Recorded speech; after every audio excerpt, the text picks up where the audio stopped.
तुम्हारी गैसू और कभी मोटर पर चढ़ी है? जी, वह साबिर हुसैन काजमी की लड़की है। उसके यहाँ 2 मोटरें हैं और रोज तो उसके यहाँ दावतें होती रहती हैं। अच्छा, हमारी तो दावत कभी नहीं की। हा, गैसू के यहाँ दावत खाएंगे। इसी मुंह से। जनाब उसकी शादी भी तय हो गई है, अगले जाड़ों तक शायद हो भी जाए। छह, बड़ी खराब लड़की हो। कहाँ रहता है ध्यान तुम्हारा? सुधा ने मजाक में पराजित कर बहुत विजय भरी मुस्कान से उसकी ओर देखा। चंदर ने झेप कर निगाह नीची कर ली तो सुधा पास आकर चंदर का कंधा पकड़ कर बोली, अरे उदास हो गए? नहीं भैया, तुम्हारा भी ब्याह तय कराएंगे, घबराते क्यों हो? और एक इकोनॉमिक्स की किताब उठाकर बोली, लो इस मुट्ठी से ब्याह करोगे? लो बातचीत कर लो, तब तक मैं वह निबंध ले आऊं, टाइप कराने वाला। चंदर ने खिसियाकर बड़ी जोर से सुधा का हाथ दबा दिया। हाय रे! सुधा ने हाथ छुड़ाकर मुंह बनाते हुए कहा, लो बाबा, हम जा रहे हैं, काहे बिगड़ रहे हैं आप? और वह चली गई। डॉक्टर साहब का लिखा हुआ निबंध उठा लाई और बोली, लो यह निबंध की पांडुलिपि है। उसके बाद चंदर की ओर बड़े दुलार से देखती हुई बोली, शाम को आओगे ना? अच्छा, हम परेशान नहीं करेंगे। तुम चुपचाप पढ़ना। जब रात को पापा आ जाएं तो उन्हें निबंध की प्रतिलिपि देकर चले जाना। नहीं, आज शाम को मेरी दावत है ठाकुर साहब के यहाँ। तो उसके बाद आ जाना। और देखो अब फरवरी आ गई है, मास्टर ढूंढ दो हमें। नहीं, ये सब झूठी बात है। हम कल सुबह आएंगे। अच्छा, तो सुबह जल्दी आना और देखो, मास्टर लाना मत भूलना। ड्राइवर तुम्हें मुखर्जी रोड पहुंचा देगा। वह कार में बैठ गया और कार स्टार्ट हो गई कि फिर सुधा ने पुकारा। वह फिर उतरा। सुधा बोली, लोग यह लिफाफा तो भूल ही गए थे। पापा ने लिख दिया है। उसे दे देना। अच्छा, कहकर फिर चंदर चला कि फिर सुधा ने पुकारा, सुनो, एक बार में क्यों नहीं कह देती सब? चंदर ने झल्ला कर कहा, अरे बड़ी गंभीर बात है। देखो, वहाँ कुछ ऐसी वैसी बात मत कहना लड़की से, वरना उसके यहाँ 2 बड़े बड़े बुलडॉग हैं। कहकर उसने गाल फुलाकर आंख फैलाकर ऐसी बुलडॉग की भंगिमा बनाई कि चंदर हंस पड़ा। सुधा भी हंस पड़ी। ऐसी थी सुधा और ऐसा था चंदर। सिविल लाइंस के एक उजाड़ हिस्से में एक पुराने से बंगले के सामने आकर मोटर रुकी। बंगले का नाम था रोजलान, लेकिन सामने के कंपाउंड में जंगली घास उग रही थी और गुलाब के फूलों के बजाय अहाते में मुर्गी के पंख बिखरे पड़े थे। रास्ते पर भी घास उगाई थी और फाटक पर, जिसके एक खंभे की कॉर्निस टूट चुकी थी, बजाय लोहे के दरवाजे के 2 आड़े बांस लगे हुए थे। फाटक के एक छोटा सा लकड़ी का नामपटल लगा था, जो कभी काला रहा होगा, लेकिन जिसे धूल, बरसात और हवा ने चितकबरा बना दिया था। चंदर मोटर से उतरकर उस बोर्ड पर लिखे हुए अधमिटे सफ़ेद अक्षरों को पढ़ने की कोशिश करने लगा, और जाने किसका मुंह देखकर सुबह उठा था कि उसे सफलता भी मिल गई। उस पर लिखा था एफ डिक्रूज। उसने जेब से लिफाफा निकाला और पता मिलाया। लिफाफे पर लिखा था, मिस पी डिक्रूज। यही बंगला है, उसे संतोष हुआ। हॉर्न दो, उसने ड्राइवर से कहा। ड्राइवर ने हॉर्न दिया, लेकिन किसी का बाहर आना तो दूर, एक मुर्गा, जो अहाते में कुड़कुड़ा रहा था, उसने मुड़कर बड़े संदेह और त्रास से चंदर की ओर देखा और उसके बाद पंख फड़फड़ाते हुए, चीखते हुए जान छोड़ा भागा। बड़ा मनहूस बंगला है, यहाँ आदमी रहते हैं या प्रेत? कपूर ने उठकर कहा और ड्राइवर से बोला, जाओ तुम, हम अंदर जाकर देखते हैं।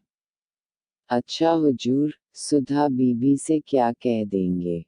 कह देना, पहुंचा दिया। कार मुड़ी और कपूर बांस फांदकर अंदर घुसा। आगे का पोर्टिको खाली पड़ा था और नीचे की जमीन ऐसी थी जैसे कई साल से उस बंगले में कोई सवारी गाड़ी न आई हो। वह बरामदे में गया। दरवाजे बंद थे और उन पर धूल जमी थी। एक जगह चौखट और दरवाजे के बीच में मकड़ी ने जाला बुन रखा था। यह बंगला खाली है क्या? कपूर ने सोचा। सुबह 8:30 बजे ही वहां ऐसा सन्नाटा छाया था कि दिल घबरा जाए। आसपास चारों ओर आधी फलांग तक कोई बंगला नहीं था। उसने सोचा बंगले के पीछे की ओर शायद नौकरों की झोंपड़ियां हों। वह दाएं बाजू से मुड़ा और खुशबू का एक तेज झोंका उसे चूमता हुआ निकल गया। ताज्जुब है, यह सन्नाटा, यह मनहूसी और इतनी खुशबू। कपूर ने कहा और आगे बढ़ा तो देखा कि बंगले के पिछवाड़े गुलाब का एक बहुत खूबसूरत बाग है। कच्ची रविशें और बड़े बड़े गुलाब, हर रंग के।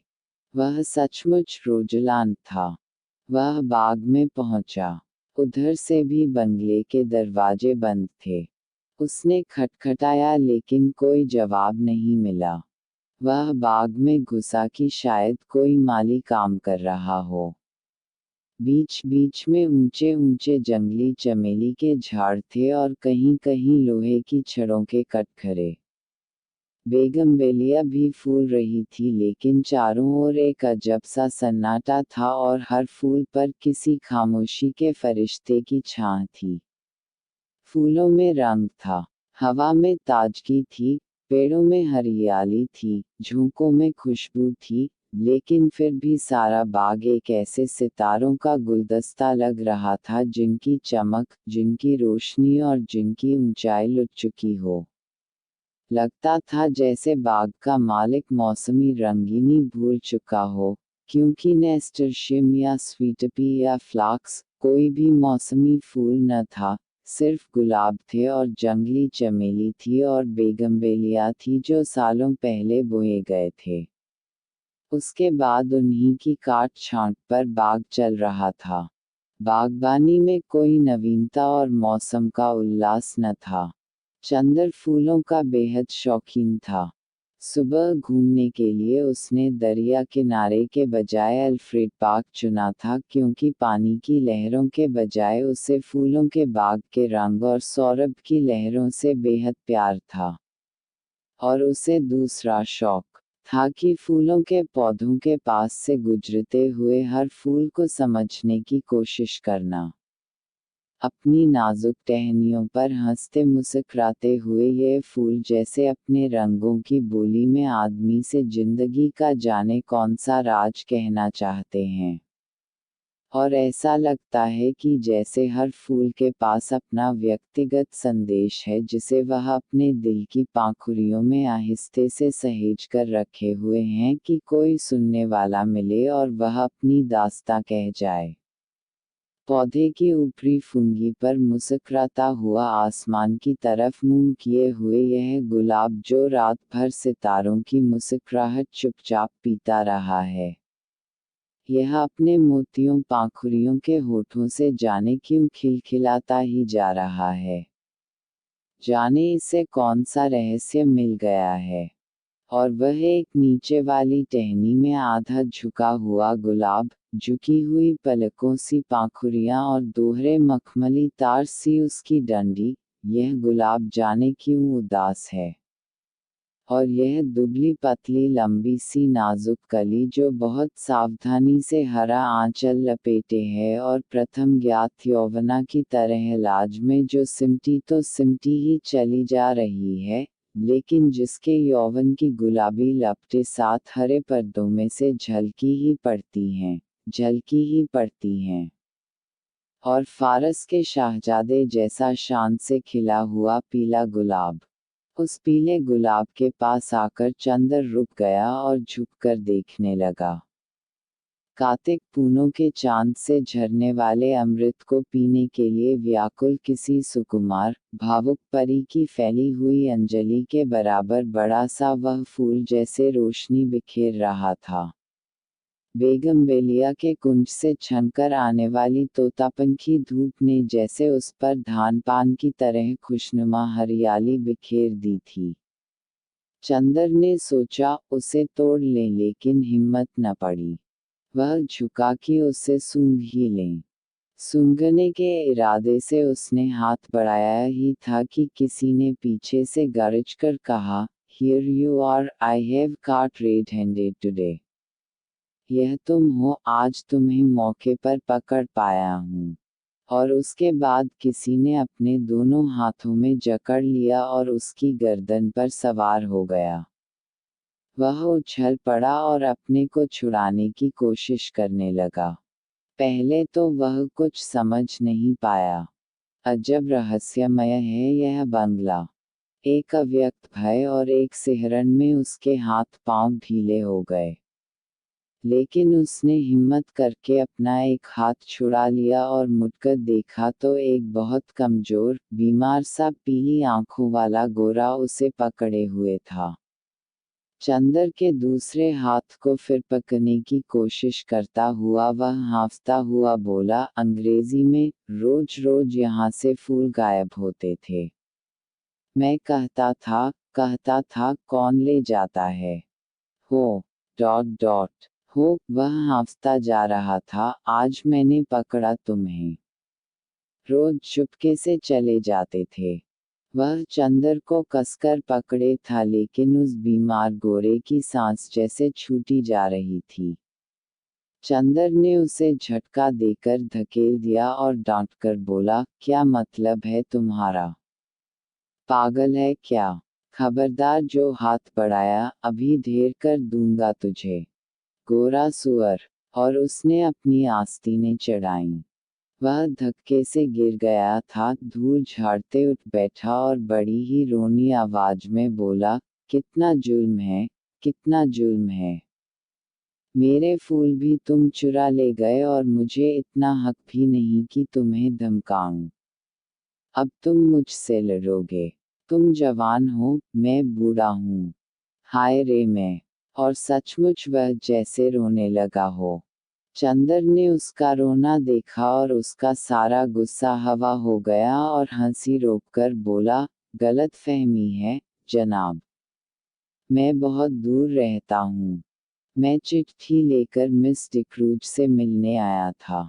उसका रोना नहीं रुका, तुम बहाना बनाते हो और अगर मैं विश्वास नहीं करता तो तुम मारने की धमकी देते हो। अगर मैं कमजोर न होता तो तुम्हें पीसकर खा जाता और तुम्हारी खोपड़ी कुचलकर फेंक देता जैसे तुमने मेरे फूल फेंके होंगे। फिर तुमने गाली दी। मैं उठाकर तुम्हें अभी नाले में फेंक दूंगा। अरे बाप रे। दौड़ो दौड़ो, मुझे मार डाला। पॉपी, टॉमी, अरे दोनों कुत्ते मर गए। उसने डर के मारे चीखना शुरू किया। क्या है, बटी? क्यों चिल्ला रहे हो? बाथरूम के अंदर से किसी ने चिल्ला कर कहा। अरे मार डाला इसने। दौड़ो दौड़ो। झटके से बाथरूम का दरवाजा खुला, बेदिंग गाउन पहने हुए एक लड़की दौड़ती हुई आई और चंदर को देखकर रुक गई। क्या है? उसने डांट कर पूछा। कुछ नहीं, शायद पागल मालूम देता है। जबान संभालकर बोलो, वह मेरा भाई है। ओह, कोई भी हो, मैं मिस डिक्रूज से मिलने आया था। मैंने आवाज दी तो कोई नहीं बोला। मैं बाग में घूमने लगा। इतने में इसने मेरी गर्दन पकड़ ली। यह बीमार और कमजोर है, वरना अभी गर्दन दबा देता। गोरा उस लड़की के आते ही फिर तनकर खड़ा हो गया और दांत पीसकर बोला, अरे मैं तुम्हारे दांत तोड़ दूंगा। बदमाश कहीं का। चुपके चुपके आया और गुलाब तोड़ने लगा। मैं चमेली के झाड़ के पीछे छिपा देख रहा था। अभी मैं पुलिस बुलाती हूँ, तुम देखते रहो बटी इसे। मैं फोन करती हूँ, लड़की ने डांटते हुए कहा। अरे भाई, मैं मिस डिक्रूज से मिलने आया हूँ। मैं तुम्हें नहीं जानती, झूठा कहीं का। मैं मिस डिक्रूज हूँ। देखिए तो यह खत।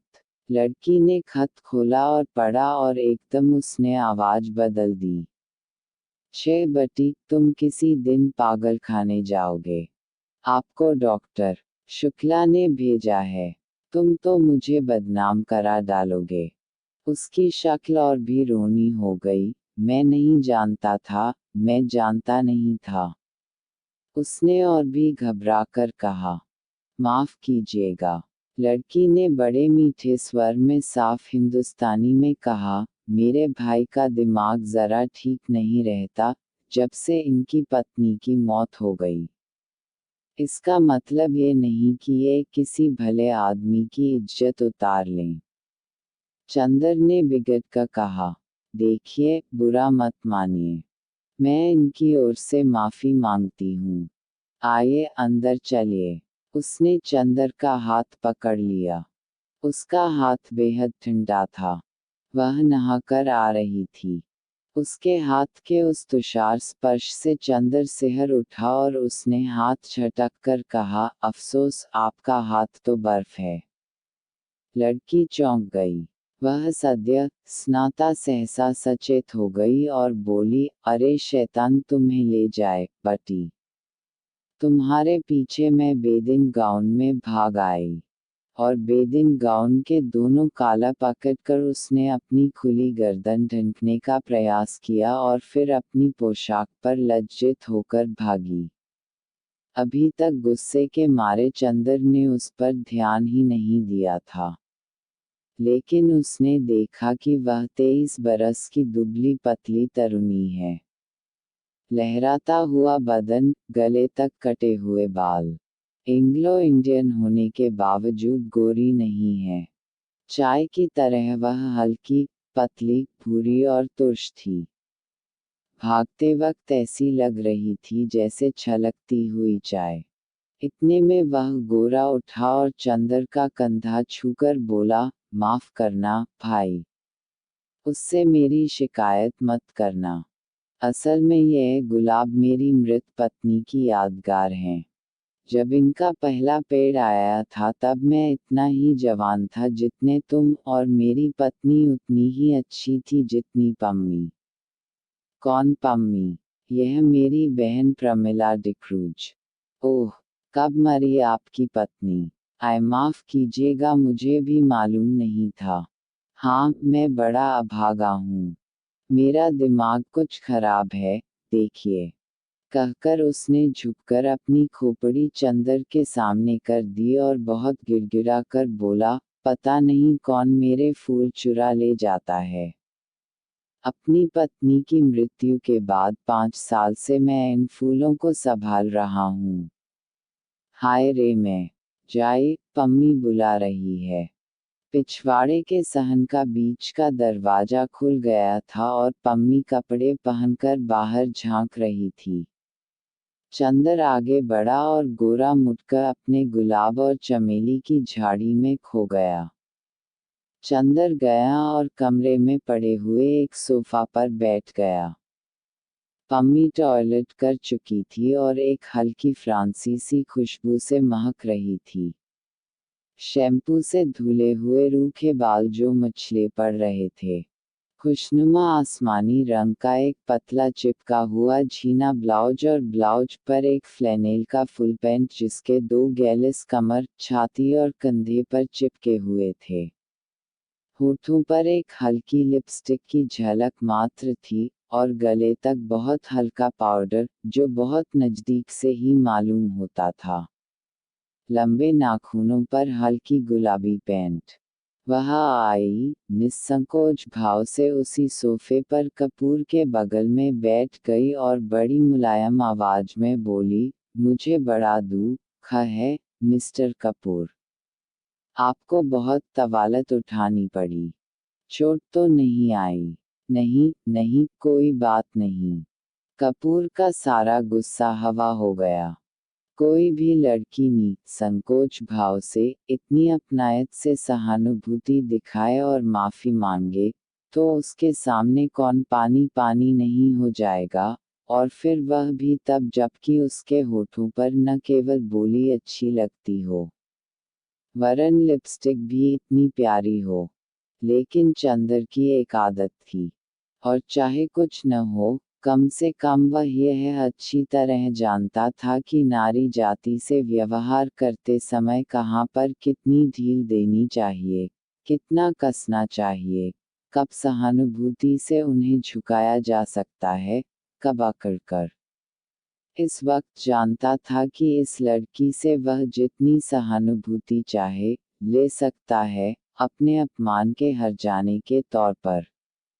इसलिए कपूर साहब बोले, लेकिन मिस डिक्रूज, आपके भाई बीमार होने के बावजूद बहुत मजबूत हैं। उफ, गर्दन पर जैसे अभी तक जलन हो रही है। ओहो, सचमुच मैं बहुत शर्मिंदा हूँ। देखूं। और काला हटाकर उसने गर्दन पर अपनी बर्फीली अंगुलियां रख दी। लाए, लोशन मल दूं मैं? धन्यवाद धन्यवाद, इतना कष्ट न कीजिए। आपकी अंगुलियां गंदी हो जाएंगी। कपूर ने बड़ी शालीनता से कहा। पम्मी के होठों पर एक हल्की सी मुस्कराहट, आंखों में हल्की सी लाज और वक्ष में एक हल्का सा कंपन दौड़ गया। यह वाक्य कपूर ने चाहे शरारत में ही कहा हो, लेकिन कहा इतने शांत और संयत स्वरों में कि पम्मी कुछ प्रतिवाद भी न कर सकी। और फिर 6 बरस से 60 बरस तक की कौन ऐसी स्त्री है जो अपने रूप की प्रशंसा पर बेहोश न हो जाए। अच्छा लाइए, वह स्पीच कहाँ है जो मुझे टाइप करनी है? उसने विषय बदलते हुए कहा। यह लीजिए। कपूर ने दे दी। यह तो मुश्किल से 3-4 घंटे का काम है। और पम्मी स्पीच को उलट-पुलट कर देखने लगी। माफ कीजिएगा, अगर मैं कुछ व्यक्तिगत सवाल पूछूं, क्या आप टाइपिस्ट हैं? कपूर ने बहुत शिष्टता से पूछा। जी नहीं। पम्मी ने उन्हीं कागजों पर नजर गड़ाते हुए कहा, मैंने कभी टाइपिंग और शॉर्टहैंड सीखी थी, और तब मैं सीनियर कैम्ब्रिज पास करके यूनिवर्सिटी गई थी। यूनिवर्सिटी मुझे छोड़नी पड़ी क्योंकि मैंने अपनी शादी कर ली। अच्छा, आपके पति कहाँ हैं? रावलपिंडी में, आर्मी में। लेकिन फिर आप डिक्रूज क्यों लिखती हैं, और फिर मिस? क्योंकि हम लोग अलग हो गए हैं। और स्पीच के कागज को फिर तह करती हुई बोली, मिस्टर कपूर, आप अविवाहित हैं? जी हाँ। और विवाह करने का इरादा तो नहीं रखते? नहीं। बहुत अच्छे। तब तो हम लोगों में निभ जाएगी। मैं शादी से बहुत नफरत करती हूँ। शादी अपने को दिया जाने वाला सबसे बड़ा धोखा है। देखिए, ये मेरे भाई हैं न, कैसे पीले और बीमार से हैं। ये पहले बड़े तंदुरुस्त और टेनिस में प्रांत के अच्छे खिलाड़ियों में से थे। एक बिशप की दुबली पतली भावुक लड़की से इन्होंने शादी कर ली, और उसे बेहद प्यार करते थे। सुबह शाम, दोपहर, रात कभी उसे अलग नहीं होने देते थे। हनीमून के लिए उसे लेकर सीलोन गए थे। वह लड़की बहुत कलाप्रिय थी। बहुत अच्छा नाचती थी, बहुत अच्छा गाती थी और खुद गीत लिखती थी। यह गुलाब का बाग उसी ने बनवाया था, और इन्हीं के बीच में दोनों बैठकर घंटों गुजार देते थे। कुछ दिनों बाद दोनों में झगड़ा हुआ। क्लब में बॉल डांस था और उस दिन वह लड़की बहुत अच्छी लग रही थी। बहुत अच्छी। डांस के वक्त इनका ध्यान डांस की तरफ कम था, अपनी पत्नी की तरफ ज्यादा। इन्होंने आवेश में उसकी अंगुलियां जोर से दबा दी। वह चीख पड़ी और सभी इन लोगों की ओर देखकर हंस पड़े। वह घर आई और बहुत बिगड़ी, बोली, आप नाच रहे थे या टेनिस का मैच खेल रहे थे, मेरा हाथ था या टेनिस का रैकेट। इस बात पर बटी भी बिगड़ गया, और उस दिन से जो इन लोगों में खटकी तो फिर कभी न बनी। धीरे धीरे वह लड़की एक सार्जेंट को प्यार करने लगी। बटी को इतना सदमा हुआ कि वह बीमार पड़ गया। लेकिन बटी ने तलाक नहीं दिया। उस लड़की से कुछ कहा भी नहीं, और उस लड़की ने सार्जेंट से प्यार जारी रखा, लेकिन बीमारी में बटी की बहुत सेवा की। बटी अच्छा हो गया। उसके बाद उसको एक बच्ची हुई और उसी में वह मर गई। हालांकि हम लोग सब जानते हैं कि वह बच्ची उस सार्जेंट की थी, लेकिन बटी को यकीन नहीं होता कि वह सार्जेंट को प्यार करती थी। वह कहता है, यह दूसरे को प्यार करती होती तो मेरी इतनी सेवा कैसे कर सकती थी भला। उस बच्ची का नाम बटी ने रोज रखा, और उसे लेकर दिन भर उन्हीं गुलाब के पेड़ों के बीच में बैठा करता था जैसे अपनी पत्नी को लेकर बैठता था। 2 साल बाद बच्ची को सांप ने काट लिया, वह मर गई और तब से बटी का दिमाग ठीक नहीं रहता। खैर, जाने दीजिए। आइए अपना काम शुरू करें। चलिए अंदर के स्टडी रूम में चलें। चलिए, चंदर बोला, और पम्मी के पीछे पीछे चल दिया। मकान बहुत बड़ा था और पुराने अंग्रेजों के ढंग पर सजा हुआ था। बाहर से जितना पुराना और गंदा नजर आता था, अंदर से उतना ही आलीशान और सुथरा। ईस्ट इंडिया कंपनी के जमाने की छाप थी अंदर। यहाँ तक कि बिजली लगने के बावजूद अंदर पुराने बड़े बड़े हाथ से खींचे जाने वाले पंखे लगे थे। 2 कमरों को पार कर वे लोग स्टडी रूम में पहुंचे। बड़ा सा कमरा जिसमें चारों तरफ अलमारियों में किताबें सजी हुई थीं। 4 कोने में 4 मेजें लगी हुई थीं जिनमें कुछ बस्ट और कुछ तस्वीरें स्टैंड के सहारे रखी हुई थीं। एक अलमारी में नीचे खाने में टाइपराइटर रखा था। पम्मी ने बिजली जला दी और टाइपराइटर खोलकर साफ करने लगी। चंदर घूमकर किताबें देखने लगा। एक कोने में कुछ मराठी की किताबें रखी थीं। उसे बड़ा ताज्जुब हुआ। अच्छा पम्मी, ओह, माफ कीजिएगा, मिस डिक्रूज। नहीं, आप मुझे पम्मी पुकार सकते हैं। मुझे यही नाम अच्छा लगता है। हाँ, क्या पूछ रहे थे आप? क्या आप मराठी भी जानती हैं? नहीं, मैं तो नहीं, मेरी नानी जी जानती थीं। क्या आपको डॉक्टर शुक्ला ने हम लोगों के बारे में कुछ नहीं बताया? नहीं, कपूर ने कहा। अच्छा, ताज्जुब है। पम्मी बोली, आपने ट्रेनाली डिक्रूज का नाम सुना है न? हाँ हाँ, डिक्रूज जिन्होंने कौशाम्बी की खुदाई करवाई थी। वह तो बहुत बड़े पुरातत्ववेत्ता थे। कपूर ने कहा। हाँ, वही। वह मेरे सगे नाना थे। और वह अंग्रेज नहीं थे, मराठा थे, और उन्होंने मेरी नानी से शादी की थी जो एक कश्मीरी ईसाई महिला थी। उनके कारण भारत में उन्हें ईसाईयत अपनानी पड़ी। यह मेरे नाना का ही मकान है और अब हम लोगों को मिल गया है। डॉक्टर शुक्ला के दोस्त मिस्टर श्रीवास्तव बैरिस्टर हैं न, वे हमारे खानदान के एटर्नी थे। उन्होंने और डॉक्टर शुक्ला ने ही यह जायदाद हमें दिलवाई। लीजिए, मशीन तो ठीक हो गई। उसने टाइपराइटर में कार्बन और कागज लगाकर कहा, लाई निबंध। इसके बाद घंटे भर तक टाइपराइटर रुका नहीं। कपूर ने देखा कि यह लड़की जो व्यवहार में इतनी सरल और स्पष्ट है, फैशन में इतनी नाजुक और शौकीन है, काम करने में उतनी ही मेहनती और तेज भी है।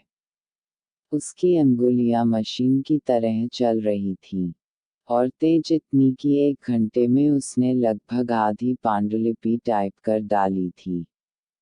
ठीक 1 घंटे के बाद उसने टाइपराइटर बंद कर दिया, बगल में बैठे हुए कपूर की ओर झुककर कहा, अब थोड़ी देर आराम।